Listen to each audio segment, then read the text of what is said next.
jaga jarak aman ya. Jadi penting untuk kita bisa menerapkan yang namanya jaga jarak aman. Jaga jarak aman pakai metode apa namanya, Pak Haji? 4 detik. Pakai metode 4 detik, hitungannya 1001, 1002, 1003, 1004. Nah, coba kita minta Pak Kirsan untuk bisa jelasin. Aduh, bahasa Gak apa-apa, bahasa Cirebon, bahasa Sunda, bahasa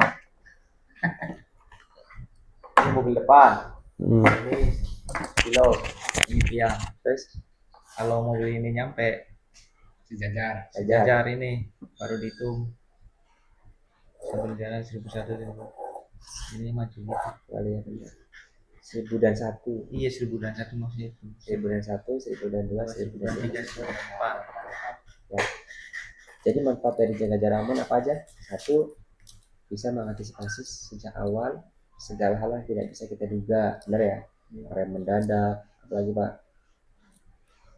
Yang sering terjadi apa selain rem mendadak? Motor keluar sendiri. Nah, motor keluar dan sebagainya. Terus yang kedua, biar kita punya kita punya ruang pandang nih, pandangan kita jauh ya, tidak terlalu pendek Pak, sempit, tidak ketutupan box sama-sama mobil CDD atau lebih besar dari kita kan gitu. Atau kita juga tidak hanya fokus pada titik bumper si mobil depan, enggak gitu ya. Jadi tujuan dari jaga jarak aman, 1, kita punya ruang pandang lebih jauh. Yang kedua, kita bisa antisipasi sejak awal terhadap sesuatu yang nggak bisa kita duga, karena selama kita berkendara pasti akan bertemu dengan berbagai varian perilaku orang yang unik-unik ya. Ada yang ngambil lajur sembarang, ada yang kebut-kebutan dan sebagainya. Nah, tapi untuk bisa menerapkan jaga jarak aman, penting bisa yang namanya menjalankan formula MAR Pak. MAR itu singkatan dari melihat, analisa, dan juga reaksi ya. Jadi jangan sampai Bapak berkendara itu tidak melihat kondisi sekitar, apalagi ada di depan Bapak, itu fatal.